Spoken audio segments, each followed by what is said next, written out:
Alright, guys. OKC ties it up at 1-all.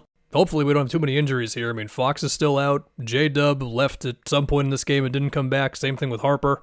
Hopefully everybody's all good, but through 2 games, I mean, this has been really good. There's definitely going to be some more ref talk after this one. I don't want that to spoil just how good these first 2 games have been. OKC pulled out a lot of counters, and I mean, number one is probably SGA, but I was most fixated on the iHeart Wemby dynamic happening here, where we go from iHeart, you're out in the first couple of minutes of game 1 and you're only lined up with Cornet, to now your job is to basically stay glued to Wemby as much as you can. Like, sure, you got to worry about the boards, we're going to need you for some screens and some DHOs, but for the most part, just stay on this guy as much as possible, and we'll just say it now. He got away with some fouls. Yes, he did. He was called for 4 in 27 minutes. But yeah, there were a lot of arm hooks, no doubt. Yes, he did also pull Stephon Castle's hair. I know, we all saw it. There's non-calls happening all the time. SGA is dealing with a lot of contact as well. Like, there are other parts of that matchup that I would like to talk about. I know some people would just want me to talk about the officiating all day, but there were other things. He also grabbed a whole bunch of offensive rebounds. He had one late there versus Wemby that was huge on the glass, and that is one way to make a rim protector have to worry about you. It's, well, if I leave you too much, then you might just get the board against me. Look, on one end, it was a lot of Gortat screens.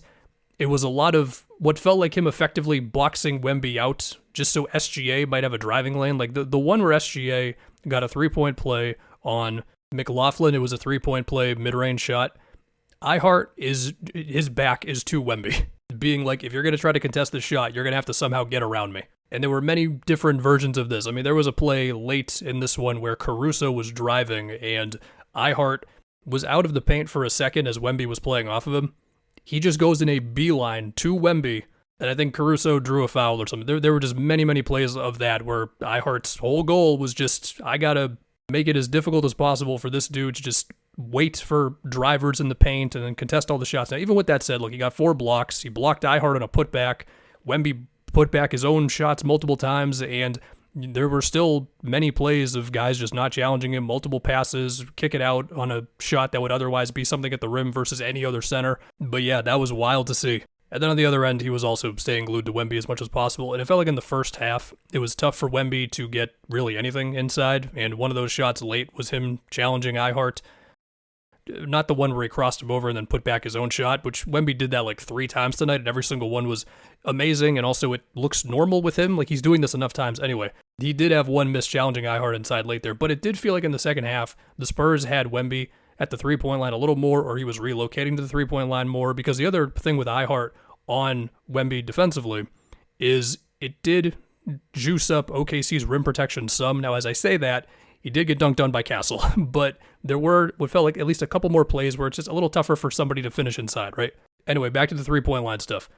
Yeah, Wemby took a couple of threes in the second half, some that were really open that he'd feel fine with him attempting, and also they would run some stuff where like Champagnie is flashing out to the 3-point line and Wemby's right there, so unless iHeart goes out to Champagnie, it's going to be a 3, so those are good ideas. Now that particular play, the Spurs couldn't convert it because then OKC swarmed Wemby on the roll, but the ideas are there, right?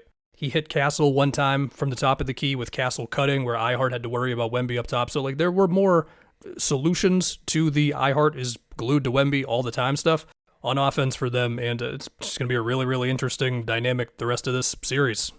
I mean, I was thinking, do you put Chet on him more? And we did see like a couple possessions here and there of Chet on Wemby in this one, but it was definitely way more iHeart than I expected. Now, for all that being said, once again, OKC really won the Cornet minutes. Like, Chet had 2 baskets down low versus Cornet. SGA had a 3-point play in the paint versus Cornet. Also, the J-Will Chet front court versus Cornet felt like the Spurs were really having a tough time with that one. Anyway, there were other things. Did I talk SGA yet before we get to the turnovers for Castle, but Castle still scoring and stuff? Look, with SGA, it felt like in this one, he was doing more of his work off the ball to like get away from a Castle or a Vassell or a Champagnie or Keldon or whoever's on him, or a Carter Bryant. Or he also had Carter Bryant spinning on that one time when he broke him down for that long too. But yeah, just more of like starting in the paint, flashing out the 3, having that defender following him more, then just going off the catch. Like that was that shot late, but it just felt like there were multiple different versions of that, or he was just driving earlier on possessions to where the double just couldn't get to him in time. Like there were still a couple there where the offense slowed down a little too much and then the double came over. But it felt like there were some more answers to the doubles, and also it's SGA. You can show him the exact same defense 2 games in a row, and he'll just make more of the shots that he missed in the last one, right? Like there was just more of his signature fading 2s over whoever. Caruso continues to play out of his mind, making 3s with Wemby playing off of him. He even had a mid-range over Wemby where he busted out a move beforehand. Jared McCain made 3s, including one on the bank where Wemby was just playing off of iHeart, just flowing to the DHO with a shooter. If he doesn't get up there, well, you got an open 3. Okay, let's go to Stephon Castle, who has just been such a roller coaster for these first 2 games. Of course, no Fox for both of these games, and then no Harper for a good chunk of this game. Yeah, a lot of ball handling responsibility is falling on him, and it really is wild, because sometimes he's dunking on iHeart, or he's finishing through, I want to say it was AJ Mitchell and Isaiah Joe on the same play, or he's battling the OKC bigs for rebounds. I mean, Keldon is also battling on the boards. Kaysen also had some amazing help defense, or not help defense, but also hustle plays. It feels like there's like 7 to 10 just physical moments in each of these games of like, how did he get back in transition? How is he still battling, keeping this play alive on the offensive glass? Whatever. But with Castle, yeah, I mean, it's pretty cut and dry here, man. I don't think we have to go too into the specifics of each play type, whether he has a miscommunication with Champagny or Kaysen Wallace blows up an inbound. Like, the guy just now has an incredible amount of responsibility versus the best team in the league at forcing turnovers. And the wild thing is he's still making some of these great skip passes at the same time. Like, you really don't know what you're going to get play to play from Castle right now. I mean, the only thing you can, I guess, ask for is, like, who can take some ball handling pressure off him? Well, we saw McLaughlin. It would really just have to be a by committee thing. I mean, a little bit more of Wemby as a hub at the top of the key. I mean, of course, between Champagny, Vassell, those 2 can chip in for, some screen actions and DHOs, but, I mean, they're going to need their guards, so hopefully they get them. It would really just be such a bummer if we don't see, like, much of Harper, Fox, or J-Dub for the rest of the series. Like, please, everybody be healthy. But yeah, the turnovers were what they were, and there was a particular stretch late third where the Spurs were getting it really close, and it was 2 turnovers that killed him. One where Kaysen just got Wemby when Wemby was pushing it in transition, and the other one was, it might have been from Castle, but it was like Harrison Barnes, Harrison Barnes minutes. He was like flashing middle for a second, but against OKC, like, you think it's an opening and it's not really an opening. I think Kaysen got that one as well. Yeah, I mean, 4 steals for Kaysen Wallace.